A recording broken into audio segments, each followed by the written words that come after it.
If you've been watching my videos at all for very long, you know that I am always trying different grow mediums. Well, now I have a new favorite that I'm using lately. I've always been sort of a soil guy. When it comes to mats, I really like hemp. Um, all different kinds of things I've tried out. Mixed results. Some things I haven't stuck with long enough to really know for sure whether or not I liked it, but this one I think is probably my new favorite grow medium and the one that I'll be using for the most part going forward. So it's Coco Coir. Now I've used Coco Coir mats and I didn't really like them, but it was a really coarse mat that I used. It wasn't like a really dense mat that probably would work better. I've also used Coco Coir out of a bag, and I've also used it and mixed it with soil, and that was all fine. I don't think I gave the stuff straight out of the bag enough of a chance, but yeah, this stuff here I really like. So people have been telling me for a long time, for years, try the Coco Coir that comes in a compressed block and that expands when you put it in water. And I just didn't want to do it. And I always said, I don't want to deal with that. I don't want to have to expand, Coco Coir. I want to just open a bag and use it. Well, lately, I'm not growing quite as much as I used to. And so I don't mind, having to mix up some Coco Coir real quick. And I also discovered that it's a lot easier than I really expected it to be, especially with this particular Coco Coir that I found. So this is called Beats Pete. This is a Coco Coir that I found in a local hardware store. It's one of those like do-it-best, true value type hardware stores right in my town. And I actually went in there looking for Coco Coir because I wanted to sell live, and I have some videos I showed of that. There'll be more of that coming up soon. And I didn't want to deal with soil because a lot of people can't have soil in restaurants, and I just didn't want to sell live in soil. So I was looking for Coco Coir, and I came across this, and it's like I said, it's called Beats Pete. So I looked at it, and I was like, oh, I'm not looking for Pete, and I kept looking. And I couldn't find any Coco Coir, and I eventually walked back and was looking at the label more closely and figured out that, oh, this actually is Coco Coir. To me, it's a terrible name because, like, I saw Beats Pete, and I assumed it was Pete. But what they're really trying to say is that this beats Pete, that it's better than Pete. And they've got this whole sustainability program and things where they're trying to talk about saving the peat bogs. So this company was trying to get people off of peat and onto Coco Coir. I never knew there was an issue with the peat bogs and environmental stuff, but whatever. So what I liked about this stuff, though, right away, is it comes in 4 individual blocks.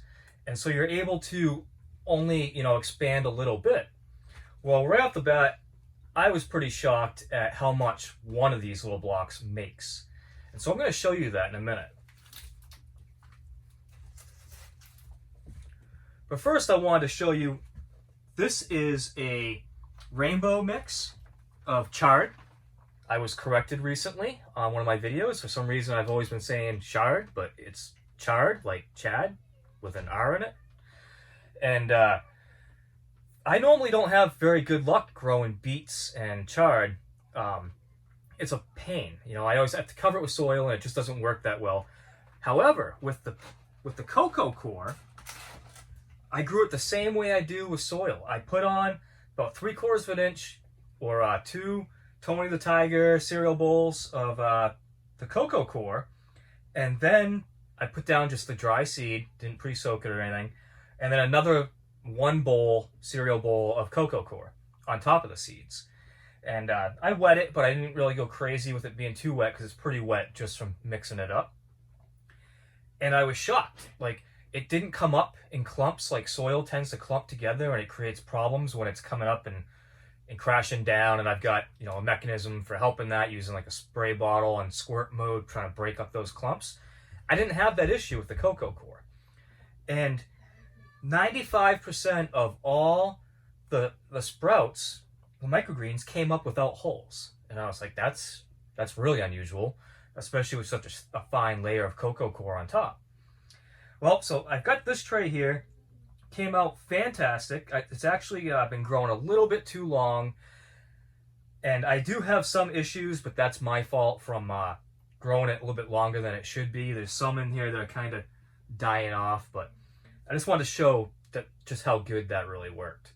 So I'm going to grab the camera real quick and just kind of give you a little close-up of this and show you I have a tub here with water in it, and we're going to drop one of these blocks in it and just show you what happens. And after I drop that in, I'm going to show you some other things. Like you might be wondering, what happened to my folding bench I normally have, which is up, quite a bit higher, a lot more comfortable to work with, a lot easier. Well, there's a story. I'm going to show you something. Try not to get too jealous. Warned you. I made myself a kick-ass desk I'm really proud of, and I want to show it to you. And I don't have anywhere to put this desk at the moment. I'm going to get rid of it. I like my folding table better. But after we drop the block in here, we let that start expanding. I'll show you my desk. I've been working from home 100%. I hope everybody else is staying safe out there. I'm fortunate enough to have a full-time job that allows me to work from home 100% if I need to. And yeah, let's get that camera turned around and get going. All right, so another really great thing about the Coco Coir is it stores extremely well. So I have this bin here that's been sitting like that for probably a week or so. And it's still great. It's still nice and loose and fresh and nice. I like it. It's important, I think, to leave a lid on it. Otherwise, it probably will dry up. You can see I've got quite a bit of water in here. That's probably up to, my finger, up to about there in water. And you wouldn't think that one of these little blocks would soak all that up, but it will. Let's see if we can open this package up. Not sure if I can do it one-handed.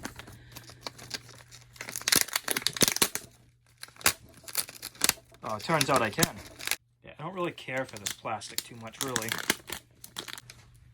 All right, after fighting with that for a couple minutes one-handed, we have a block. I would say that this is 1 inch thick and 1 foot by 1 foot. And we're just gonna drop that in here. Drop it in. All right, now while that's soaking, let's look at some other things. For one, I wanted to show you this. Where'd it go? Oh, I ripped it.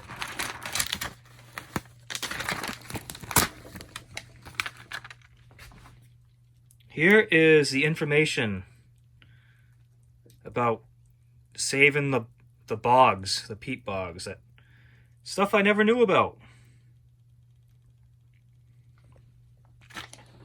Interesting. Here is that shard. Chard. It's chard, not shard. Looks great. Like I said, I have some die off in here. It's not 100% perfect. It was perfect about 4 or 5 days ago when I should have harvested it back then, but I did not. We are soaking up water. Pad's getting thicker. Let's see if I can break off a corner or something. There we go. That helps kind of get it down in the bucket. Just kind of helps keep it down in the water and soaking it all up. I'm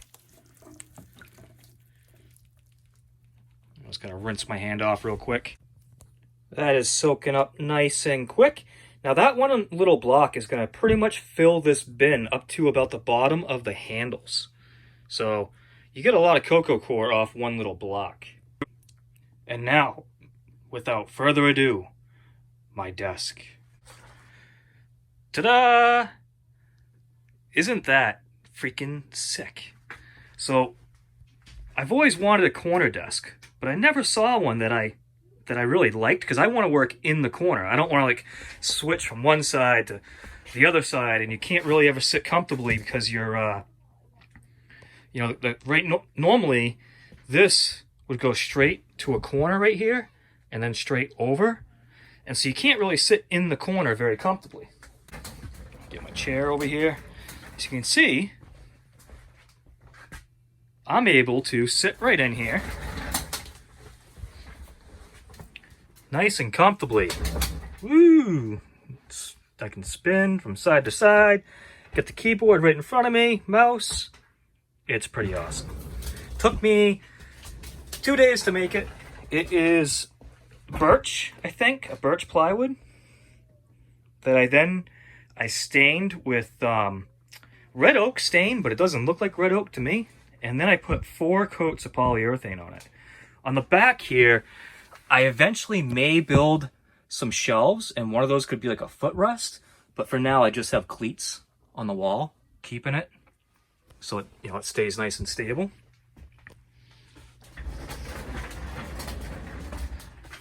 All right, enough about the desk. You guys don't care about the desk. That's not why you click this video. It's not why you're watching this. You guys want to see Coco Coir, microgreens. So let's look at some more of those.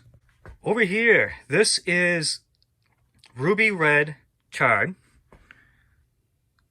You see there are some holes, but they're minimal.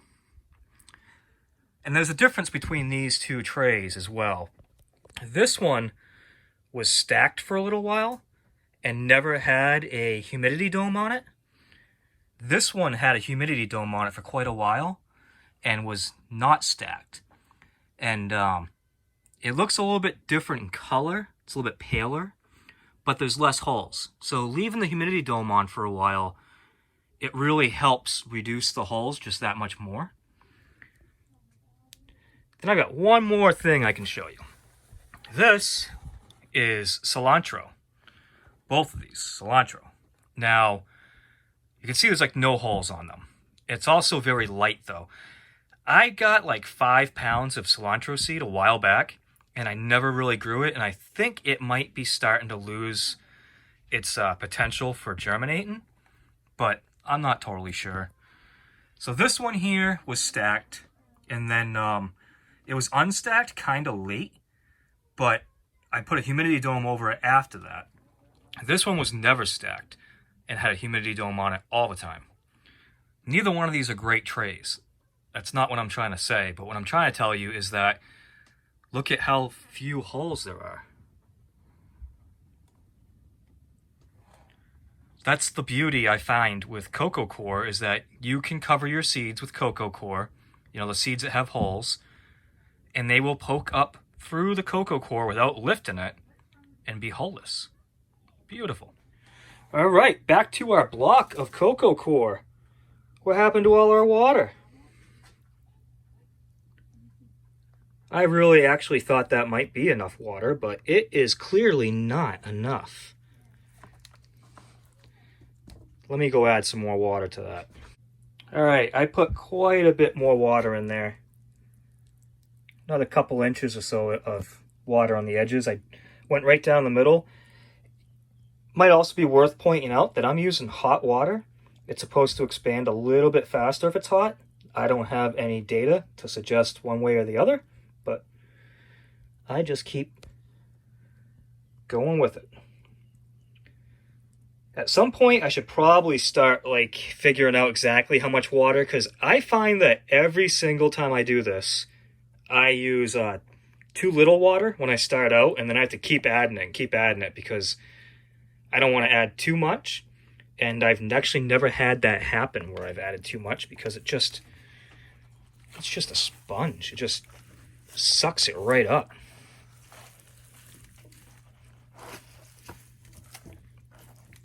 Let's just get in here and start breaking some of it up.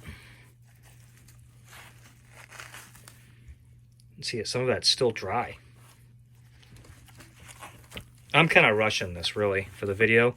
Normally you would soak it like I was, but you just leave it alone for a while. There's no need to be in a big rush unless you need it right now, which I don't need it right now, but I don't want to stand here forever with the camera either. All right, so we'll let that soak for just a little bit longer, and then I'll use 2 hands and kind of dig it up. Fluff it up. Now, this Beats Pete brand, I was able to find it on Amazon, and I'll put a link in the description if you guys are interested in it, but I'm asking that you probably shouldn't buy it. The reason is it's, in my opinion, really expensive. It's probably still worth it, but on Amazon, it's like $32, and that's with free shipping, though, if you have Prime. But I think I only paid like $8 for that at the hardware store. So I'll put a link to that if you really want to try exactly what I'm using here. And I'll also put a link to something that's more cost effective. I think there's one from Hydro Farm that looks like it might make sense, or there's some other ones. But I'll put the ones that I've done a little research into and think that are probably good fits for you. But yeah, I'll put them both in. Also, the seeds for all the different things I'm growing, I use True Leaf Market. I'm an affiliate for them. I have been for a long time. I'll put links to some of these different seeds in the description if you want to check those out. That really helps me out. Also, if you haven't seen it yet, I have actually put up on YouTube my entire Microgreens business course for free. I had to shrink up the description a little bit because I couldn't fit all the detail of what I had in the write-ups in there, and there's also no testing. I had testing in the actual course. But I have a whole playlist. I think there's 10 videos up there right now. I don't know if I'm going to expand on that or not, but it's there, it's free, and I'll put the link to the playlist at the end of this video. So instead of being like a suggested video, I'll suggest that playlist because I think you guys, I get asked a lot of questions that playlist will answer for you. It's a really good little course. All right, this should have been soaked about enough. Let's pull up our sleeves and get a little dirty here and dig in. So I'll just kind of go along and I try to find any clumps and I just kind of break them up. And I also try to pull from the bottom and kind of roll it to the top because the bottom is going to be where it's the wettest. So I try to get some of the stuff that's on the top to go towards the bottom. So I'm basically just trying to make sure that there's no big clumps. One of the nice things also that I found about this is that in the bin down there, if I store it at all, it doesn't re-clump up. I found that soil does kind of clump back up.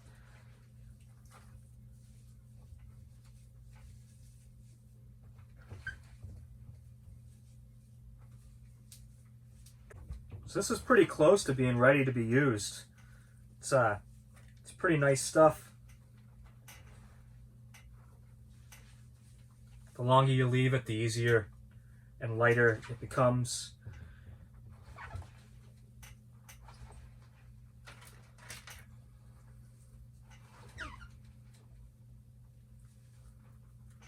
Yeah, so like I said, it filled this whole bin. That's a full bin. And it actually washes off really nice too.